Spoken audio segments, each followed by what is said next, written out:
Hello, you can heal your life की इस series को आगे बढ़ाते हैं क्योंकि अब तक हमने बात की किस तरह से हमारे थॉट्स हमारी रियलिटी बनाते हैं।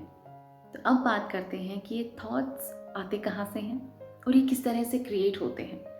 कुछ बिलीव्स के साथ, कुछ एग्जाम्पल्स के साथ मैं आपको समझाती हूँ कि कैसे हमारे एक एक थॉट प्रोसेस जो है, हमारा बिलीफ सिस्टम है, वो क्रिएट होता है धीरे धीरे हमारे चाइल्डहुड से लेकर। तो बात करते हैं चाइल्डहुड की, क्योंकि क्लीनिंग की प्रोसेस, मेंटल हाउस क्लीनिंग की प्रोसेस सबसे पहले शुरू होती है चाइल्डहुड से, हमारे इनर चाइल्ड इश्यूज से। Inner child issues mostly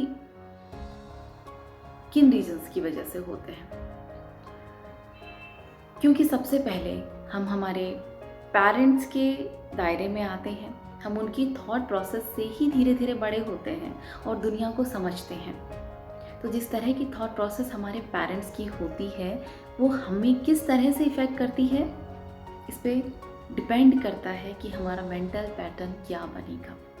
for example, एक ही पेरेंट्स के दो बच्चे अलग अलग तरीके से ट्रीट करते हैं, अलग तरह से बिहेव करते हैं। इसका क्या रीज़न है? कुछ सोल जिनकी क्वालिटी है कि वो फोर्सफुली थोपी गई कुछ चीज़ें एक्सेप्ट नहीं कर पाते, तो वो उन चीज़ों का बिल्कुल अगेंस्ट करेंगे जो उनके पेरेंट्स करते हैं। उसे रिबेलियन चाइल्ड कहा जाता है। और कुछ बच्चे बिल्कुल जो उनके पेरेंट्स कहते हैं वो उस वे पे चलेंगे। इसीलिए एक ही पेरेंट्स के दो बच्चे अलग अलग तरह से बिहेव करते हैं और उनकी लाइफ पर्पस भी, लाइफ जर्नी भी अलग अलग तरह से चलती है। अब अगर देखें कि ये वूंड्स, ये बिलीफ सिस्टम किस तरह से क्रिएट होते हैं हमारी ही मेंटल पैटर्न में। हमारे पेरेंट्स जो इसमें बहुत बड़े भागीदार हैं। कुछ चीज़ें हमारे पेरेंट्स से आती हैं, कुछ बिलीफ सिस्टम हमारे सिबलिंग्स जो हमसे बड़े हैं उनसे क्रिएट होते हैं, और कुछ बिलीफ सिस्टम जो हम आसपास देखते हैं, जिस माहौल में हम पले बड़े हैं, उससे क्रिएट होते हैं। अब कुछ एग्जाम्पल्स देखते हैं जो बिलीफ फादर से क्रिएट होते हैं। लेकिन उससे पहले एक ज़रूरी बात मैं आपको बता दूं, अगर आप अपने पेरेंट्स को, अपनी सिचुएशंस को ब्लेम करते हैं, तो उससे पहले ये जानना ज़रूरी है कि हमारे पेरेंट्स, हमारी रियलिटी, हमारा घर, सिबलिंग्स, एनवायरनमेंट हम चूज़ करते हैं।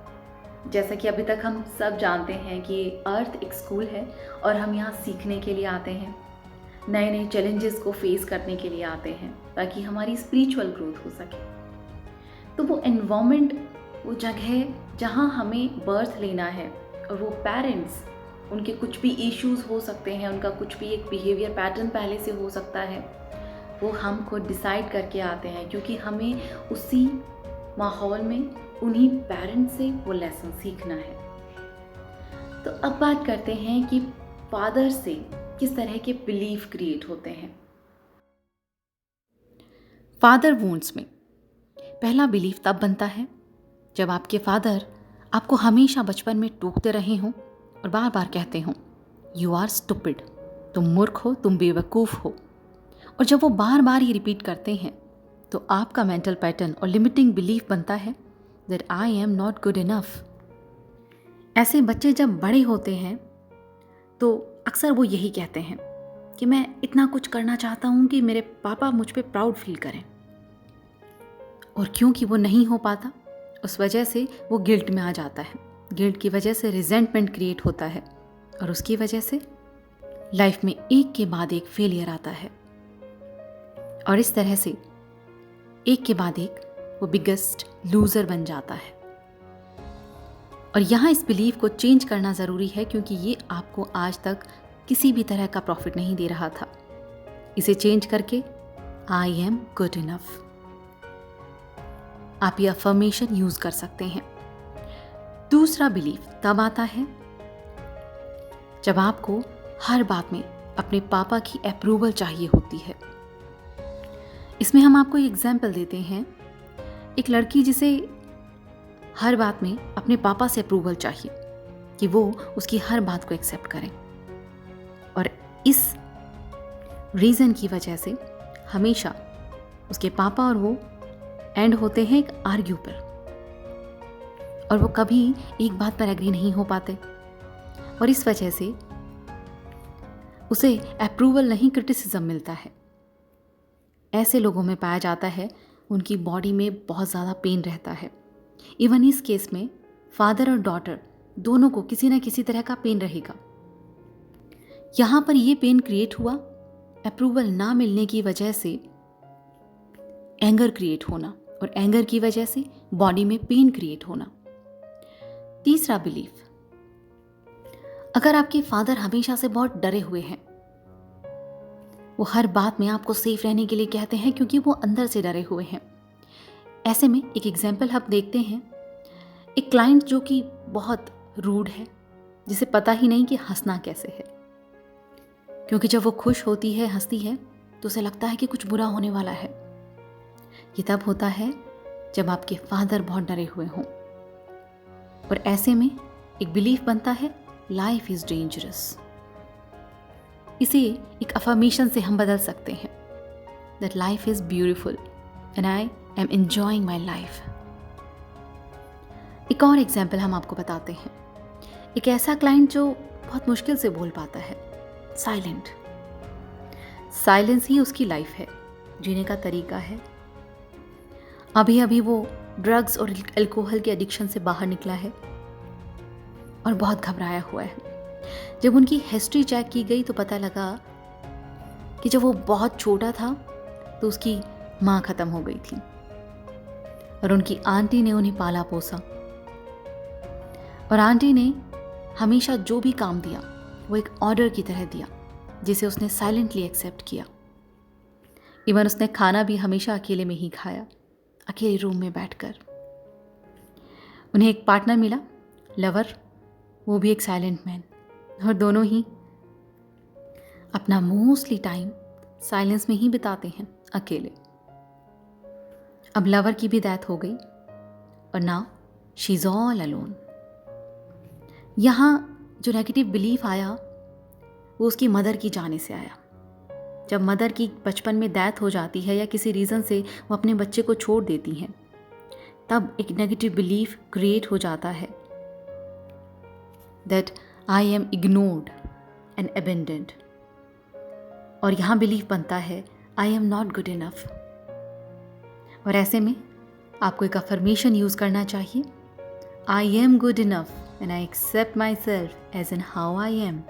इस तरह से बिलीफ क्रिएट होते हैं हमारे चाइल्डहुड में, हमारे पेरेंट्स से।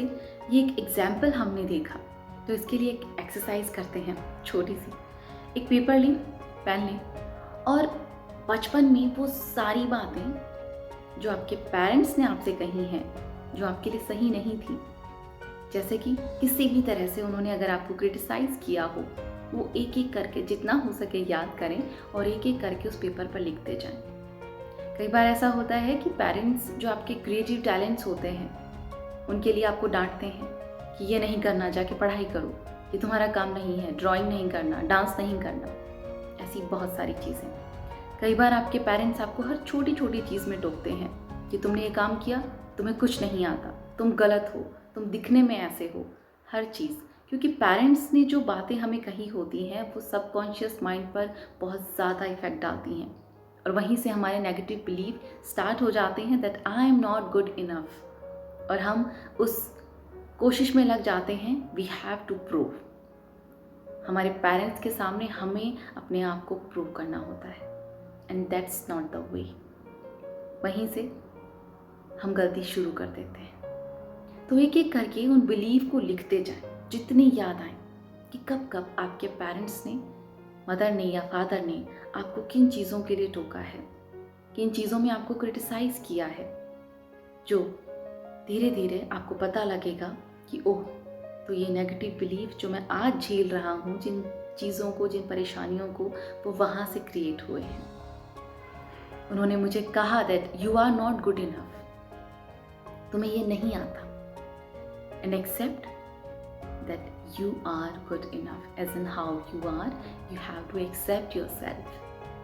और वहाँ ये बिलीफ चेंज होना स्टार्ट हो जाते हैं, और वहाँ आपको समझना है कि ये वो बिलीफ हैं जिन पर मुझे काम करना है, और पॉजिटिव अफर्मेशन से हम उन बिलीव्स को चेंज कर सकते हैं। पेरेंट्स के बाद अब आते हैं रिलेटिव्स पे, आपके बड़े भाई बहनों पे, या फिर टीचर्स पे, या फिर फ्रेंड्स पे, जिन्होंने बचपन में आपको किसी भी तरह से नीचा दिखाया हो, किसी भी तरह से क्रिटिसाइज़ किया हो। तो एक एक करके वो पॉइंट्स याद करें, क्योंकि हमें नहीं पता कि कौन सा थॉट आपको कितना अंदर तक हर्ट हुआ है। एक एक करके जब वो बिलीव्स आप लिखेंगे, उनको समझेंगे, और तब पता लगेगा कि किस तरह से इन बिलीफ ने मेरी रियलिटी क्रिएट की है, और अब मुझे उन्हें चेंज करना है ताकि मैं अब आगे की रियलिटी को बदल सकूं। याद रखिए, ब्लेम किसी को नहीं करना है, क्योंकि ब्लेम एक बेस्ट तरीका होता है कि मुझे रहने दो, मुझे अभी इसी प्रॉब्लम में रहने दो, मुझे कुछ नहीं बदलना। क्योंकि ब्लेम डालकर दूसरों को अपनी प्रॉब्लम्स के लिए तो हम अपनी पावर उनके हाथ में दे देते हैं, और फिर अपने फ्यूचर को चेंज करने की पावर हमारे हाथ में नहीं रहती, फिर वो दूसरों के हाथ में है। हम सभी क्योंकि यहाँ सीखने के लिए आए हैं, ग्रो करने के लिए आए हैं, तो अब उन बिलीव्स को चेंज करके अपनी फ्यूचर को कैसे बनाना है वो डिसाइड करना आपका काम है। अगर आप फाइनेंशियल प्रॉब्लम्स फेस कर रहे हैं तो उसके पीछे का बिलीफ है I am not worthy of having money. अगर आपके फ्रेंड्स नहीं हैं तो उसके पीछे का बिलीफ है नो वन लव्स मी। अगर आपको अपने करियर में, अपने काम में प्रॉब्लम्स आ रही हैं, अपने ऑफिस वर्क में प्रॉब्लम्स आ रही हैं, उसके पीछे का बिलीफ है I am not good enough. उससे पहले याद रखिए कि चेंजेस का कोई सिर्फ एक तरीका नहीं होता है। ये जो अफर्मेशन मैंने बताया सिर्फ एक ही तरीका नहीं है। हर लोगों के लिए, अलग अलग लोगों के लिए अलग अलग तरीके होते हैं। हॉलिस्टिक साइंस में बहुत सारे वे हैं। कुछ लोग मेंटल क्लीनिंग से स्टार्ट करते हैं, कुछ लोग मेडिटेशन या प्रेयर से करते हैं, कुछ लोग थेरेपी से करते हैं। वो आपके चॉइस है कि आप क्या चूज करते हैं। एक्सरसाइज नंबर 2, मिरर के सामने जाएं, अपनी आंखों में आंखें डालकर देखें और कहें I am willing to change. और उस टाइम फील करिए कि आपके अंदर क्या फीलिंग है। क्या आप रेजिस्टेंस फील कर रहे हैं? नहीं नहीं, मुझे बदलने की ज़रूरत नहीं है, लोगों को बदलने की ज़रूरत है, उन्होंने ऐसा किया है। तो आप रेजिस्टेंस में हैं। और अगर आप रेजिस्टेंस में हैं तो फिर से अपनी आंखों में आंखें डालकर और अपने थ्रोट चक्रा पर हाथ लगाकर लगभग 10 बार कहिए I am willing to change and I am willing to release all the resistance.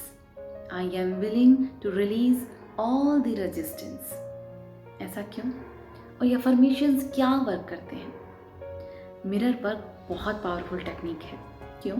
क्योंकि मैक्सिमम जो बिलीफ हैं वो हमारे चाइल्डहुड से आते हैं, और जब हम छोटे बच्चे होते हैं तो जो भी बिलीफ हमारे अंदर डाले जाते हैं वो हमारी आंखों में आंखें डाल कर कहे जाते हैं जब आपको क्रिटिसाइज़ किया जाता है या फिर धमकाया जाता है।